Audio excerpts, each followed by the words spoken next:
But, you know, while I was seated here since the beginning of this budget deliberations, there was an exchange that sort of caught me off guard, including your response. There was a query about comprehensive sexuality education. And you said that fake news yung dalisay. So everyone who opposes comprehensive sexuality education, you are saying, Secretary, fake news lahat. That was in response to the query of Congressman Sendanya. Your Honor, well, anyway, thank you first for the leadership under your chairmanship of both EDCOM 2 and the Committee on Basic Education. What I remember, Your Honor, is that when asked by Congressman Percy if this was fake news, I said baka nakuryente lang ho. So, I mean, yung part na nakuryente, Secretary? Because I will show you papers coming from the Department of Education itself, which was taken down when we had a hearing on this matter, describing what should be taught from K to 3, which already is not age appropriate. So what exactly was, ano yung nakuryente na nakuha? well, the information I received, Your Honor, Mr. Chairman, Madam Chair, is that these were not Deped sanctioned materials. I have with me Deped's sanctioned materials, which I showed. I think Director Joyce Andaya should be familiar with these things, as she was a big part of the CSE. And then earlier, I was surprised when I heard that there was nakuryente, as you said. And I will give you and the Deped a chance to clarify before saying to the public that you are calling us liars or fake news peddlers. Well, no, Your Honor. Just want to put on record that we're not calling you liars or fake news peddlers, Your Honor.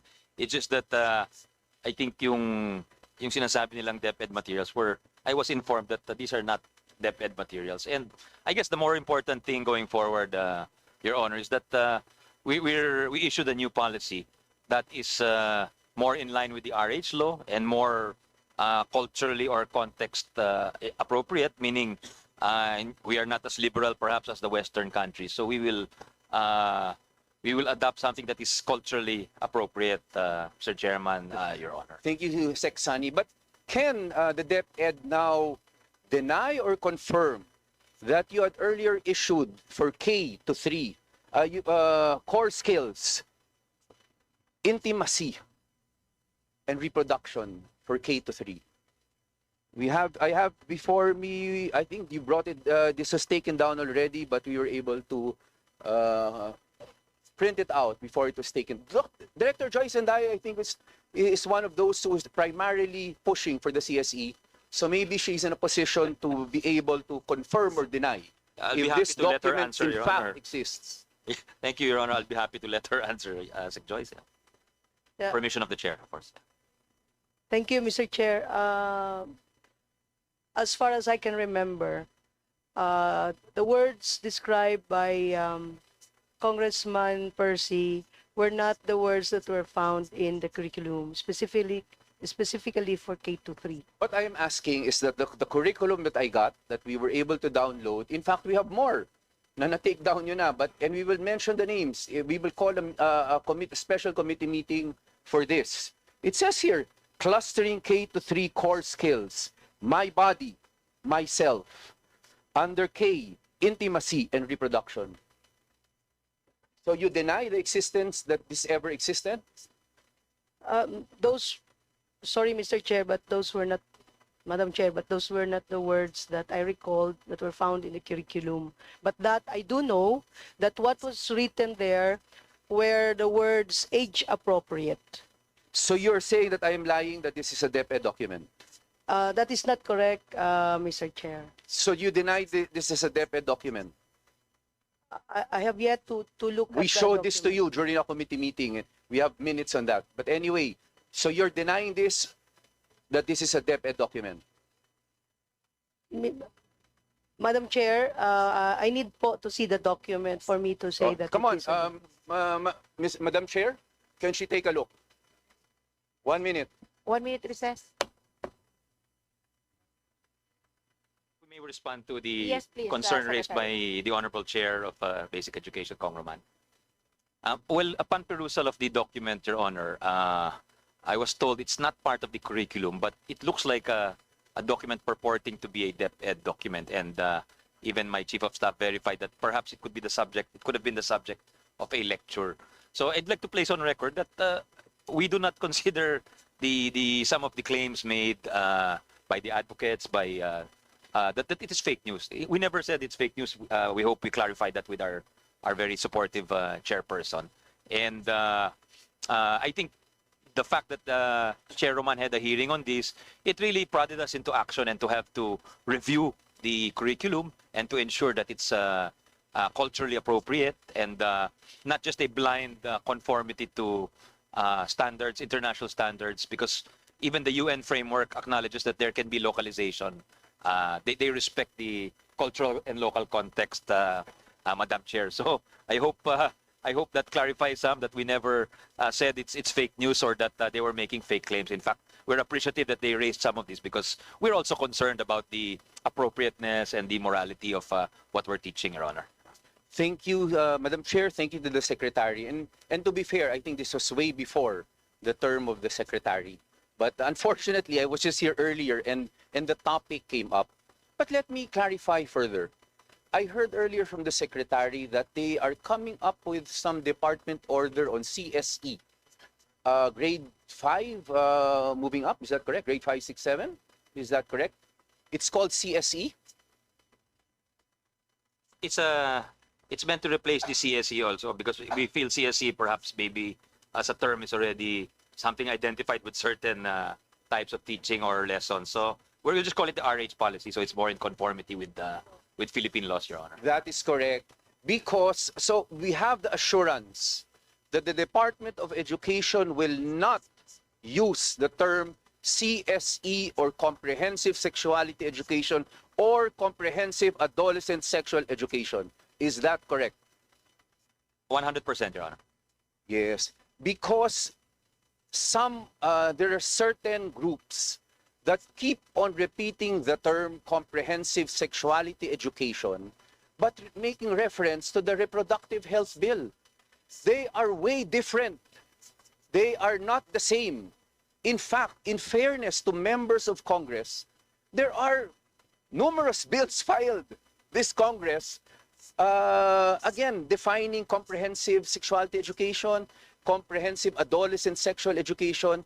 That is evidence enough that that term should not be used officially because there is no such term.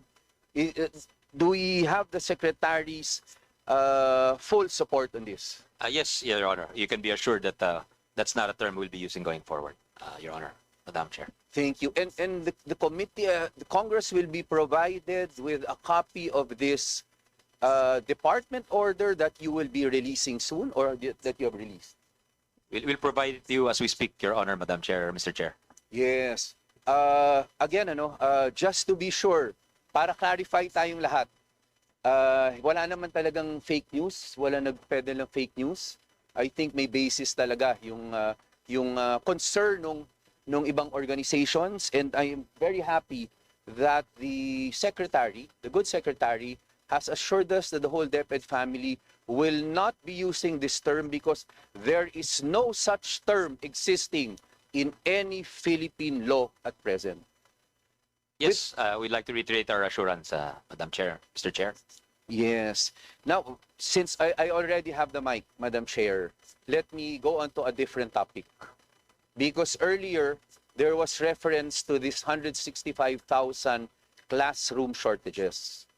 Could we know from the Department of Education, what is the reason, or what were the reasons for the ballooning of this 165,000 classrooms? To what does DepEd attribute this ballooning of this shortage? Well, there's a number of factors, Your Honor, Madam Chair. I think there's no single factor that caused it, but I think population growth is one of them. Maybe urbanization. That's why you have a lot of the shortages. The biggest shortages are in highly populated regions, in Region 4A, in our cities. like Cagayan de Oro, Cebu City, um, in certain provinces like Cavite, which where we have a lot of our relocation sites. So another factor exacerbating the shortages is I think EDCOM looked into this, no, the housing relocation, where there was no provision for school sites. So, like we have that school in Naik where they have to study in tents. This was looked into by your committee and EDCOM too. So now we're trying to avoid that by coordinating with the NHA and even the private actors who are building these houses, because we think it will continue over time. So ito po yung, I think also maybe some years perhaps we didn't allocate as much funding as we should have for the classroom program. Because if you look back to a decade ago, the shortage was not of this magnitude. It was only maybe 50 or 60,000 according to official figures, Your Honor. That was... Yes, Secretary, could the reason really be, but I agree, because when we introduced grades 11 and 12, when we passed the K to 12, we knew that there would be additional classroom needs. But then not many classrooms were built. In fact, what they did was to expand the voucher system to grades 11 and 12, and we know what happened after that.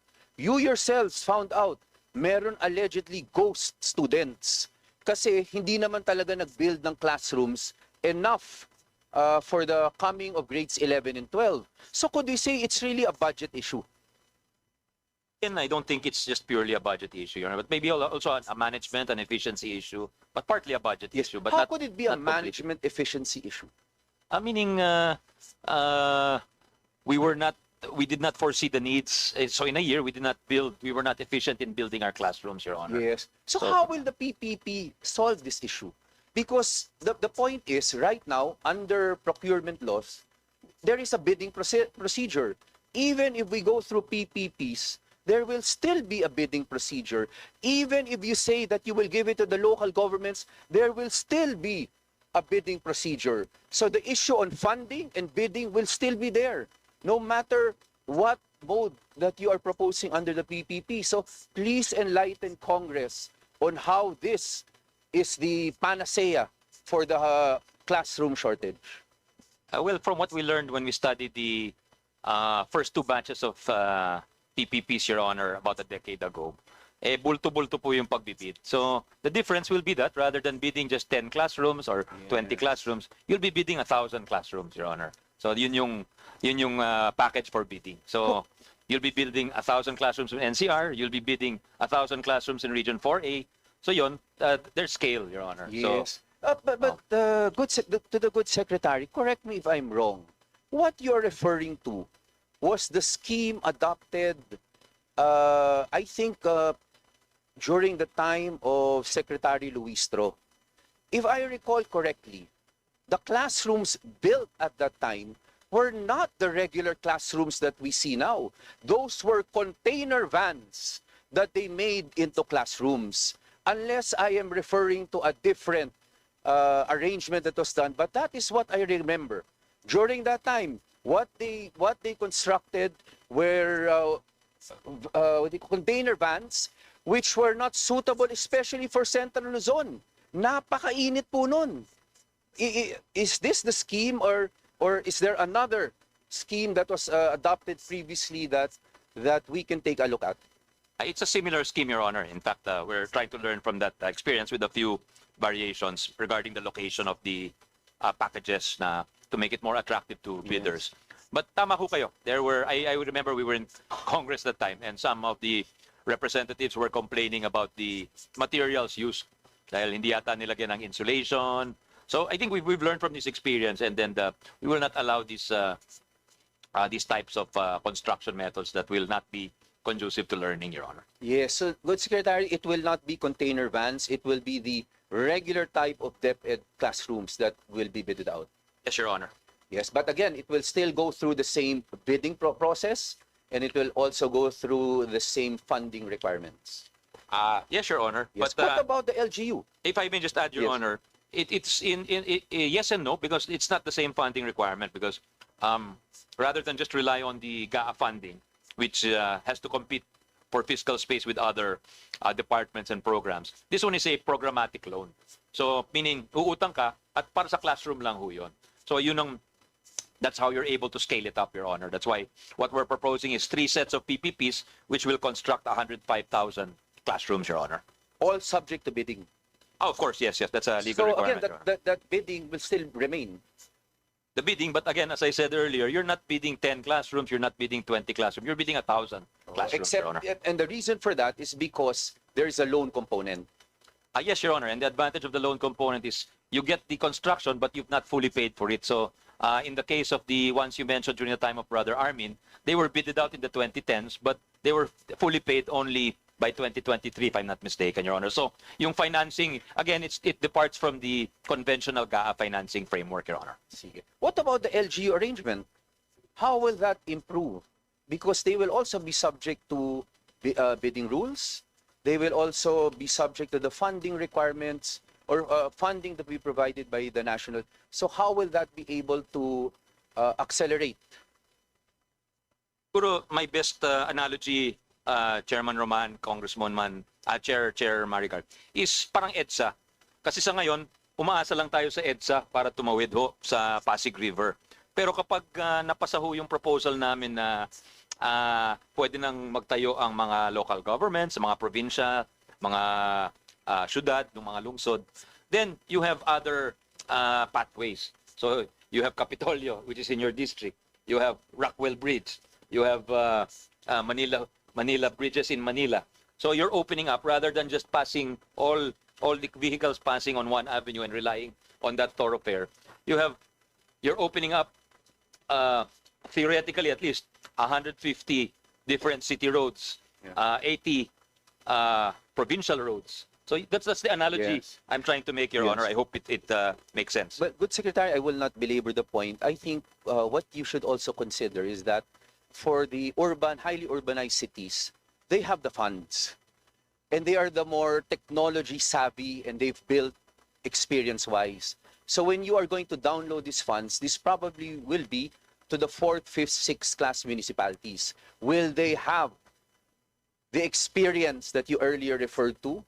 Will they have the capacity to do so on the scale in order to double, triple the production size? I think you should take a look at that, Mr. Secretary. I won't belabor the point. I will go for my second round. Just one last, connected to the CSE. Because there was also earlier a reference to peer counseling will now be done.